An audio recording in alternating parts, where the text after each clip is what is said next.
ഹൃദയത്തിൽ സൂക്ഷിക്കാൻ ഭാഗം 6.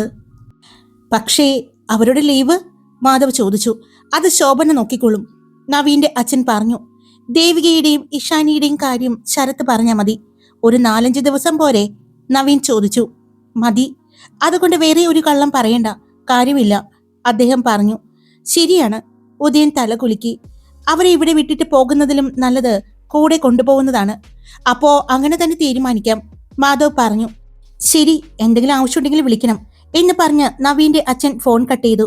കട്ട് ചെയ്ത് കഴിഞ്ഞതും ഉടനെ അദ്ദേഹത്തിന്റെ ഫോണിൽ നിന്നും രാജശേഖര വർമ്മ തമ്പുരാൻ എന്ന നമ്പറിലേക്ക് ഒരു കോള് പോയി. എന്നാൽ കോള് കട്ട് ചെയ്തതും കാറിനുള്ളിൽ ചെറിയൊരു ആശ്വാസം പടർന്നു. വീട്ടിലെത്തിയപ്പോഴേക്കും എല്ലാവരെയും കാത്ത് സ്ത്രീകൾ ഹാളിൽ ഇരിക്കുകയായിരുന്നു. ഇത്രയും നേരം എവിടെയായിരുന്നു എല്ലാവരും കൂടി? ഗംഗ ചോദിച്ചു. അമ്പലപ്പറമ്പിൽ പോയതായിരുന്നു, മാധവ് പെട്ടെന്ന് പറഞ്ഞു. പിന്നെ ഞങ്ങൾക്കൊരു കാര്യം പറയാനുണ്ട്. എല്ലാവരും അവനെ നോക്കി. നാളെ മുതൽ ഒരു 4-5 ദിവസത്തേക്ക് എല്ലാവരും ലീവ് എടുക്കണം. അത് കേട്ടതും പെൺകുട്ടികൾ പരസ്പരം നോക്കി. 5 ദിവസത്തേക്കോ? ലക്ഷ്മി അത്ഭുതത്തോടെ ചോദിച്ചു. എന്താ കാര്യം? നമ്മൾ പറഞ്ഞില്ലേ ഹണിമൂൺ ട്രിപ്പ് പോകണമെന്ന്? ഇഷാനിയുടെ മുഖം പെട്ടെന്ന് തെളിഞ്ഞു. സത്യാണോ? അതെ, ഉദയൻ പറഞ്ഞു. നാളെ പോകാം. എവിടേക്ക്? ദേവിക ചോദിച്ചു. നിലമ്പൂർ, മാധവ് പറഞ്ഞു. അവിടെ ഒത്തിരി സ്ഥലങ്ങൾ കാണാനുണ്ട്, കുറച്ചു ദിവസം ഒന്ന് റിലാക്സ് ചെയ്യാം. നിലമ്പൂരോ? സാന്ദ്ര സംശയത്തോടെ ചോദിച്ചു. അവിടെ പഴയ കോവിലകളും കൊട്ടാരങ്ങളും ഒക്കെ അല്ലേ ഉള്ളൂ. അയ്യോ, അതൊന്നുമല്ല, ഇഷാനി പെട്ടെന്ന് പറഞ്ഞു. അവിടെ റിസോർട്ടുകളും കാടുകളും വെള്ളച്ചാട്ടം ഒക്കെ ഉണ്ടല്ലോ. അതെ, സന്ദീപം പറഞ്ഞു. നമുക്കൊന്ന് ചുറ്റിക്കറങ്ങാം. പക്ഷേ ലീവ് കിട്ടുമോ? ലക്ഷ്മി വീണ്ടും ചോദിച്ചു. അതൊക്കെ ഞാൻ ശോഭനാമ്മയോട് ചോദിച്ചു, മാധവ് പറഞ്ഞു. കുഴപ്പമില്ലാന്ന് പറഞ്ഞിട്ടുണ്ട്. അത് കേട്ടതും എല്ലാവരുടെയും മുഖത്ത് സന്തോഷം തെളിഞ്ഞു. അപ്പോൾ പോകാമല്ലേ? ദേവിക ആവേശത്തോടെ ചോദിച്ചു. പോകാം, മാധവ് ചിരിച്ചു. എന്നാ പോയി ഡ്രസ്സൊക്കെ പാക്ക് ചെയ്യ്, ഉദയൻ പറഞ്ഞു. നാളെ വൈകുന്നേരത്തോടെ ഇറങ്ങാം. രാവിലെ ഞങ്ങൾക്ക് കുറച്ച് കാര്യങ്ങൾ തീർക്കാനുണ്ട്, മാധവ് പറഞ്ഞു. ശരി, പെൺകുട്ടികൾ സന്തോഷത്തോടെ അകത്തേക്ക് പോയി. അവർ പോയതും ഹാളിലുണ്ടായിരുന്ന അച്ഛനും അമ്മയും ടീച്ചറമ്മയും മാഷച്ചനും എല്ലാം മാധവിനെയും കൂട്ടരെയും നോക്കി. ഇവരെയും കൊണ്ടാണോ പോകുന്നത്? ടീച്ചറമ്മ പതിയെ ചോദിച്ചു. അതെ അമ്മേ, മാധവ് പറഞ്ഞു. ആദ്യം ഞങ്ങൾ പോകാമെന്നാ വിചാരിച്ചത്, പക്ഷേ അങ്കിൾ പറഞ്ഞപ്പോൾ മനസ്സിലായി ഇവരെ ഇവിടെ നിർത്തുന്നതിലും നല്ലത് കൂടെ കൊണ്ടുപോകുന്നതാണെന്ന്. അത് ശരിയാണ്, ടീച്ചറമ്മയും തലകുലുക്കി.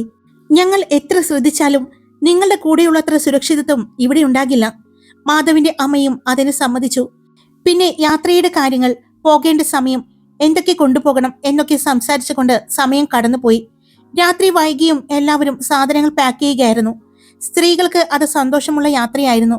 പക്ഷേ മാധവിനും കൂട്ടർക്കും അത് ഒരു യാത്ര മാത്രമല്ലായിരുന്നു, ഒരു രഹസ്യത്തിന്റെ പിന്നാലെയുള്ള യാത്രയായിരുന്നു.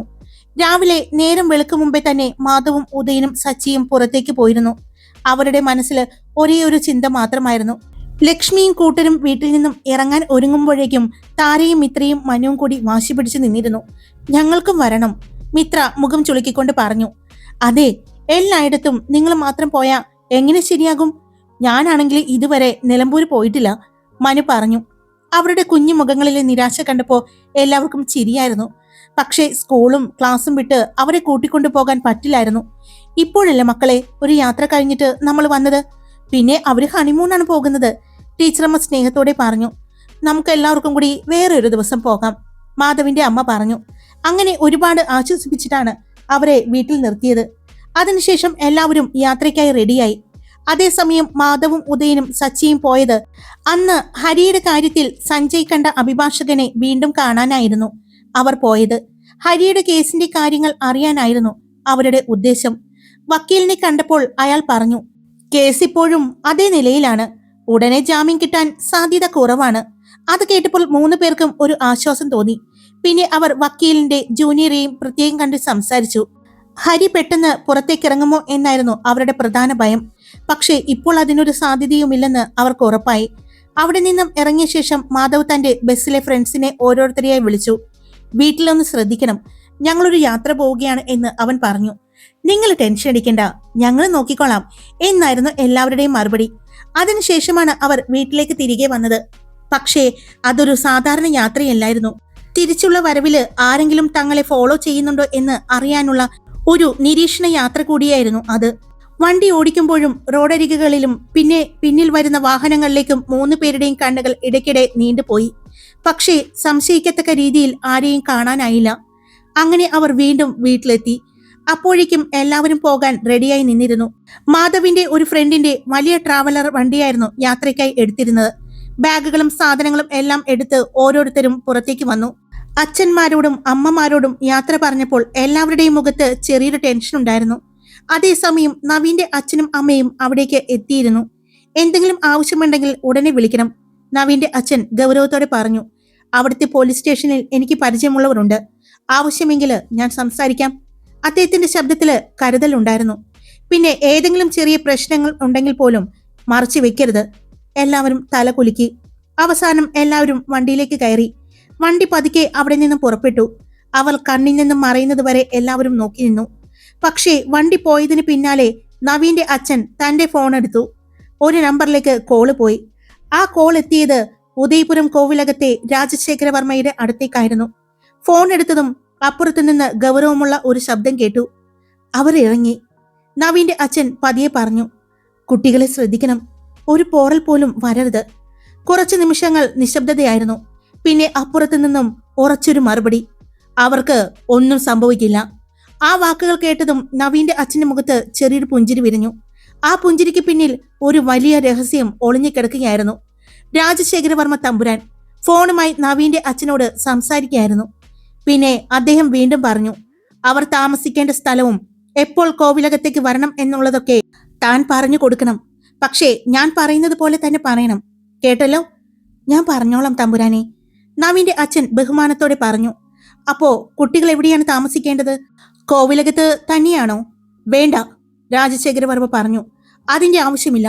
കോവിലകത്തിനകത്ത് തന്നെയുള്ള റിസോർട്ടിൽ ഞാൻ റൂമുകൾ ബുക്ക് ചെയ്തിട്ടുണ്ട്. അവിടെയാണ് അവർ എത്തേണ്ടത്. അദ്ദേഹത്തിന്റെ ശബ്ദം ശാന്തമായിരുന്നെങ്കിലും അതിലൊരു രാജകീയ ഉറപ്പുണ്ടായിരുന്നു. അവർക്ക് വേണ്ട എല്ലാ സൗകര്യങ്ങളും ഞാൻ ഒരുക്കിയിട്ടുണ്ട്. പക്ഷേ അദ്ദേഹം ഒന്ന് നിർത്തി. ഇതെല്ലാം എന്റെ പേരിലാണ് എന്ന് അവർ അറിയരുത്. തന്റെ ഒരു ഫ്രണ്ടിന്റെ റിസോർട്ടാണെന്ന് മാത്രം പറയണം. ശരി തമ്പുരാനെ. പിന്നെ രാജശേഖരവർമ്മയുടെ മുഖം പെട്ടെന്ന് മൃദുവായി. പിന്നെ അദ്ദേഹം വീണ്ടും പറഞ്ഞു, മാധവും കൂട്ടരും പുറത്തേക്ക് പോയാലും ആ പെൺകുട്ടികളെ ഒറ്റയ്ക്കാക്കരുത്. അദ്ദേഹത്തിന്റെ കണ്ണുകളിൽ അപ്പോൾ ഒരു വാത്സല്യം തെളിഞ്ഞു. അവരിപ്പോൾ എന്റെ ലക്ഷ്മി മോളുടെ കൂട്ടുകാർ മാത്രമല്ല, അവളുടെ സഹോദരങ്ങളും കുടുംബവുമാണ്. അപ്പോൾ അവരും എന്റെ മക്കളെ പോലെയാണ്. ആ വാക്കുകൾ കേട്ടപ്പോൾ നവീന്റെ അച്ഛന്റെ മുഖത്തും ഒരു പുഞ്ചിരി തെളിഞ്ഞു. അതുകൊണ്ടാണ് ഞാൻ പറഞ്ഞത്, എന്റെ കുട്ടികൾക്ക് ഒരു പോറൽ പോലും ഏൽക്കാതെ ഞാൻ തിരികെ തന്നോളാമെന്ന്. അത് കേട്ടതും നവീന്റെ അച്ഛൻ പതിയെ പറഞ്ഞു, അത് മാത്രമല്ല തമ്പുരാനെ, തിരിച്ചു തരുമ്പോൾ അവരുടെ കൂടെ ഞങ്ങളെ തമ്പുരാനും തമ്പുരാട്ടിയും കൂടെ ഉണ്ടായാൽ മതി. ആ വാക്കുകൾ കേട്ടതും അപ്പുറത്ത് കുറെ നേരം നിശബ്ദത പടർന്നു. രാജശേഖരവർമ്മ തമ്പുരാന്റെ ചുണ്ടില് ഒരു പുഞ്ചിരി വിരിഞ്ഞു. എന്തെങ്കിലും ആവശ്യമുണ്ടെങ്കിൽ വിളിക്കാൻ പറഞ്ഞിട്ടില്ലേ? അദ്ദേഹം ചോദിച്ചു. പറഞ്ഞിട്ടുണ്ട് തമ്പുരാനെ. ശരി, എന്നാ പിന്നെ വിളിക്കാം. അത്രയും പറഞ്ഞ് കോൾ അവസാനിച്ചു. ഫോൺ വെച്ചതും നവീന്റെ അച്ഛൻ ഉടനെ മാധവിനെ വിളിച്ചു. മാധവേ, അവിടെ എന്റെ ഫ്രണ്ടിന്റെ ഒരു റിസോർട്ടില് നിങ്ങൾക്ക് റൂമുകൾ അറേഞ്ച് ചെയ്തിട്ടുണ്ട്. താമസിക്കാനുള്ള എല്ലാ കാര്യങ്ങളും റെഡിയാണ്. അത് കേട്ടതും എല്ലാവരുടെയും മുഖത്ത് ആശ്വാസം തെളിഞ്ഞു. അത് കോവിലകത്ത് നിന്ന് അധികം ദൂരമില്ലാത്ത സ്ഥലമാണ്. അതുകൊണ്ട് ഞാൻ അവിടെ തന്നെ പറഞ്ഞത്. അത് നന്നായി അങ്കിൾ, മാധവ് പറഞ്ഞു. ഞങ്ങൾ അവിടെ ചെന്നിട്ട് വിളിക്കാം എന്ന് പറഞ്ഞുകൊണ്ട് ഫോൺ കട്ട് ചെയ്തതും, അച്ഛന് അവിടെയൊക്കെ നല്ല പരിചയമുണ്ടല്ലേ? നവീൻ ചിരിച്ചുകൊണ്ട് ചോദിച്ചു.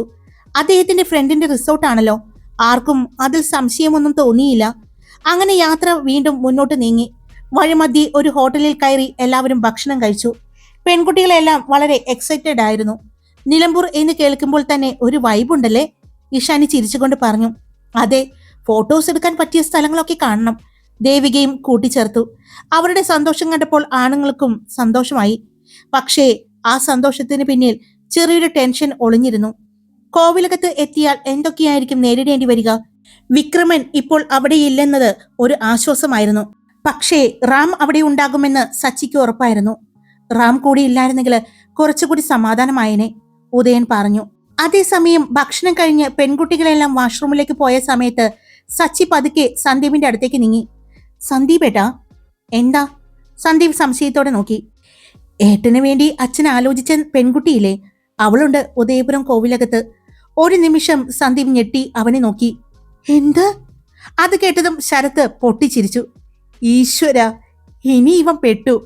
ഞെട്ടണ്ട, സച്ചി ചിരിച്ചു. അന്നച്ഛൻ പറഞ്ഞതാണ്, നീ ആ പെണ്ണിനെ കണ്ടിട്ടുണ്ടോ? ഉദയൻ ചോദിച്ചു. ഇല്ല, സന്ദീപ് പറഞ്ഞു. നീയോ സച്ചി?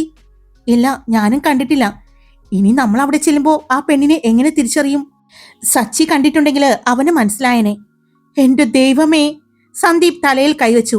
അപ്പോ ഇനി ഞാൻ അവിടെ ചെന്ന് പെട്ടുപോകുമോ? നീ പെട്ടാൽ ഗംഗ നിന്നെ കൊല്ലും. അല്ല, അവൾക്ക് നിന്നെ അറിയോ? അവൾ നിന്നെ തിരിച്ചറിയോ? അറിയാമായിരിക്കും. അവള് സന്ദീപേട്ടനെ കണ്ടിട്ടുണ്ട്. അതുകൊണ്ടാണല്ലോ വിവാഹത്തിന് സമ്മതിച്ചത്. അയ്യോ! സന്ദീപ് ഞെട്ടലോടെ കസേരയിലേക്ക് ഇരുന്നു പോയി. അത് കേട്ട് എല്ലാവരും പൊട്ടിച്ചിരിച്ചു.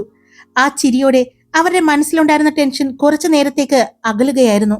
പക്ഷേ ആർക്കും അറിയില്ലായിരുന്നു, ഉദയപുരം കോവിലകം അവരെ കാത്തിരുന്നത് ചിരികളല്ല, വർഷങ്ങളായി മറഞ്ഞു കിടന്ന രഹസ്യങ്ങളാണ്. രാവിലെ ഇറങ്ങിയ അവർ വൈകുന്നേരത്തോടെ നിലമ്പൂർക്ക് എത്തി. വൈകുന്നേരത്തിന്റെ സ്വർണ്ണ നിറം പതിയെ ആകാശമാകെ പടരുമ്പോഴായിരുന്നു അവരുടെ വണ്ടി നിലമ്പൂർ അതിർത്തിയിലേക്ക് കടന്നത്.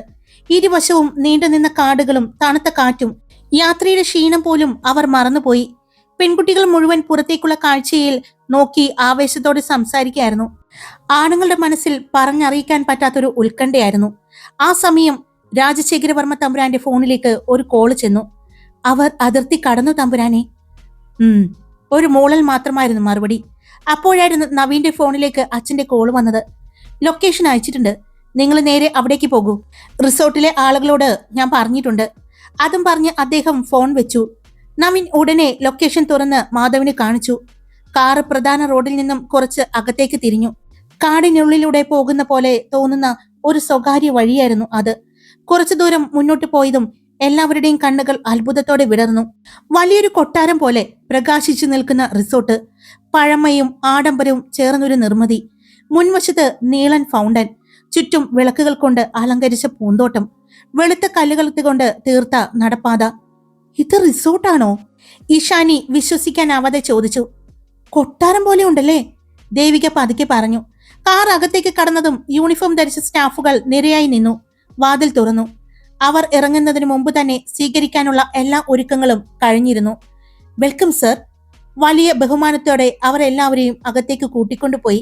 അവർക്കായി പ്രത്യേകമായി ഒരുക്കിയ വെൽക്കം ഡ്രിങ്കുകളും ചൂടൻ തുണികളും പുഷ്പങ്ങളും ഒക്കെ കണ്ടപ്പോൾ പെൺകുട്ടികൾക്ക് തന്നെ അത്ഭുതമായിരുന്നു. നിന്റെ അച്ഛന്റെ ഫ്രണ്ട് എന്ന് പറഞ്ഞത് ആരാടാ? ഉദയൻ പതുക്കെ നവീനോട് ചോദിച്ചു. എനിക്ക് തന്നെ അറിയില്ല, നവീൻ ചിരിച്ചുകൊണ്ട് മറുപടി പറഞ്ഞു. പക്ഷേ ആള് ഭയങ്കര റിച്ച് ആണെന്ന് തോന്നുന്നു.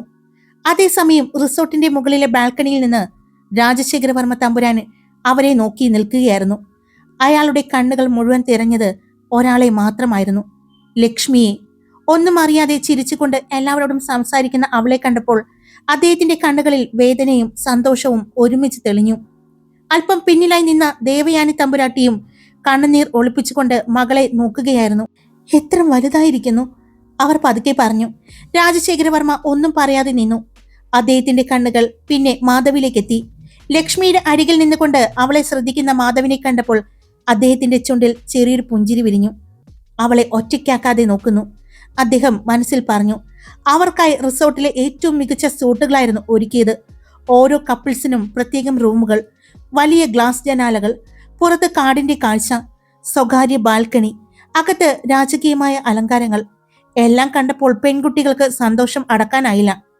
ഇത് ഹണിമൂൺ ട്രിപ്പിനേക്കാളും മുകളിലാണ്, ഇഷാനി ചിരിച്ചുകൊണ്ട് പറഞ്ഞു. എല്ലാവരും ചിരിക്കുമ്പോഴും മാധവിന്റെ മനസ്സ് ശാന്തമായിരുന്നില്ല. ഈ ആഡംബരത്തിന് പിന്നിൽ ആരെങ്കിലും ഉണ്ടോ? അവരറിയാതെ കാത്തു സൂക്ഷിക്കുന്ന ആരോ? അവന്റെ കണ്ണുകൾ ഒരിക്കൽ കൂടി ചുറ്റുമൊന്ന് നോക്കി. പിന്നെ റിസോർട്ടിന്റെ മുകളിലത്തെ നിലയിലേക്ക് ഉയർന്നു. പക്ഷെ അവിടെ ആരും ഉണ്ടായിരുന്നില്ല. അവരെ ആരോ നിരീക്ഷിക്കുന്നുണ്ടെന്നൊരു തോന്നൽ മാത്രം അവന്റെ മനസ്സിൽ ബാക്കിയായി. ഹായ്, എല്ലാവരും സുഖമായിട്ടിരിക്കുന്നോ? ഞാൻ സുഖമായിട്ടിരിക്കുന്നു. ഇന്ന് എൻ്റെ മോളുടെ റിസൾട്ട് വന്ന ദിവസമായിരുന്നു, അതിൻ്റെ ടെൻഷനായിരുന്നു. റിസൾട്ട് വന്നു, ആള് പാസ്സായി, അതിൻ്റെ സന്തോഷമുണ്ട്. അപ്പോൾ എല്ലാവരും സബ്സ്ക്രൈബ് ചെയ്യുക, ഇഷ്ടപ്പെട്ടാൽ ലൈക്ക് ചെയ്യുക, കമൻറ്റ് ചെയ്യുക, പിന്നെ ഹൈപ്പ് ചെയ്യാനും മറക്കരുത് കേട്ടോ. അപ്പോൾ അടുത്ത സ്റ്റോറിയുമായിട്ട് വേഗം കാണാം. Love you all.